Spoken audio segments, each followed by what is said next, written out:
Salut à tous, c'est Steven et on se retrouve aujourd'hui pour jeter un œil à l'iPhone 6S. Le voici entre mes mains et voilà ce à quoi ressemble la boîte cette année, bien plus jolie que celle de l'année dernière qui était toute blanche comme ça, pas franchement jolie. Sur les deux côtés on retrouvera la pomme d'Apple, à l'arrière le contenu de la boîte et la capacité de votre iPhone, et sur le devant ce fond d'écran qui sera personnalisé en fonction de la couleur de l'iPhone qu'on aura choisi. Même chose pour les lettres, couleur or. Sans plus attendre, on va le déballer, donc c'est parti, on enlève le petit blister de protection qui se trouve un petit peu tout autour de la boîte, et on va pouvoir découvrir ensemble ce à quoi ressemble ce nouvel iPhone 6S. Moi j'ai choisi la couleur Gold, c'est pour ça que c'est de cette couleur que sont les écritures, et que j'ai ce fond d'écran sur la face avant.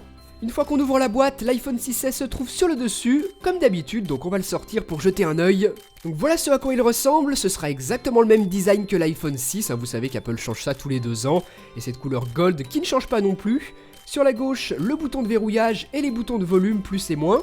Sur le dessous, on retrouve la prise jack 3.5, un micro, l'entrée Lightning et enfin un haut-parleur. Donc voilà, mon iPhone 6 était noir. Cette année, pour le 6S, j'ai choisi la couleur Gold avec la face avant blanche. Je trouve ça vraiment magnifique cette couleur. Sinon, sur la face avant, on a toujours la caméra frontale et le capteur d'empreinte digitale. Et à l'arrière, ça change un petit peu, regardez comme c'est maintenant. Sur la face arrière, nouveau capteur photo, 12 mégapixels cette année, on y reviendra pendant le test. Et sur la tranche droite, le petit tiroir pour la carte SIM et le bouton de verrouillage. Donc voilà pour le design, rien de bien nouveau, et maintenant voyons le reste du contenu de la boîte. Comme d'habitude, on retrouve les petits feuillets d'Apple, donc on va sortir tout ça. On a le manuel d'utilisation, les fonctions principales de notre iPhone, les petits stickers d'Apple, les 2 autocollants et les mentions légales. Donc rien de bien intéressant là-dedans. Ensuite, les écouteurs AirPods avec le contrôle du volume play pause sur la télécommande. Le classique adaptateur secteur est là aussi pour recharger votre iPhone à une prise murale. Et enfin, le câble Lightning USB pour la recharge et la synchronisation à iTunes. Donc voilà pour tout ce que l'on retrouve dans la boîte, l'iPhone bien évidemment, les petits feuillets, l'adaptateur, les écouteurs, le câble de synchronisation et de recharge, donc rien de bien nouveau, c'est exactement la même chose que les années précédentes. On va maintenant démarrer notre iPhone 6S et on va voir comment est-ce qu'il faut le configurer la toute première fois. On a l'écran de bienvenue, on glisse sur la droite et on est invité à choisir notre langue, ensuite notre région du monde, on se connecte à un réseau Wi-Fi où on utilise la 3G, 4G, c'est comme on veut, moi je vais utiliser le Wi-Fi. On utilise ou non le service de localisation, on configure ou pas Touch ID, le capteur d'empreinte digitale, moi je le ferai plus tard. On passe à l'étape suivante, et maintenant on nous invite à entrer un code de sécurité, donc soit à 6 chiffres, soit à 4, soit on n'en met pas du tout. Je vous conseille d'en mettre un, moi je vais pas en mettre pour qu'on perde pas de temps, mais vous faites-le vraiment, c'est très important de sécuriser son iPhone.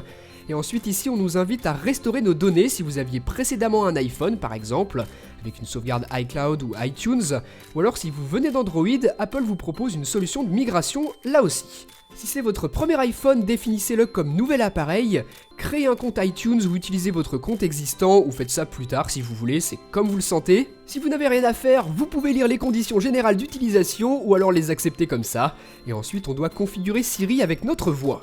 Donc allons-y. Dis Siri. Ok, étape suivante. Dis Siri. Qu'est-ce qu'on a ensuite? Dis Siri. Voilà, j'espère que c'est la dernière fois. Dis Siri, quel temps fait-il aujourd'hui? Dis Siri, c'est moi. Voilà, donc ça nous permettra d'activer Siri simplement en disant Dis Siri, il reconnaîtra que c'est notre voix et s'activera. Donc on va poursuivre. On choisit d'envoyer ou non nos données à Apple et ensuite voilà ce qui nous est proposé. On a 2 tailles d'écran que l'on peut choisir, de présentation plutôt, celle-ci en gros, celle-ci en plus petit, donc c'est celle que je vais prendre, et ensuite c'est tout bon. On va appuyer sur le bouton démarrer, et hop, voilà, on a terminé la configuration de notre iPhone, on peut l'utiliser. Sur les modèles 64 et 128 Go, on aura les applications d'Apple installées. Donc voilà pour ce premier aperçu du nouvel iPhone 6S, je vous proposerai très bientôt un test complet, notamment les nouvelles fonctionnalités comme le 3D Touch, ça va vraiment être intéressant, et je vous proposerai aussi un déballage de l'iPhone 6S Rose Gold, la nouvelle couleur de cette année, donc je vous invite vraiment à me suivre sur les réseaux sociaux, je vous tiendrai au courant. A très bientôt, salut!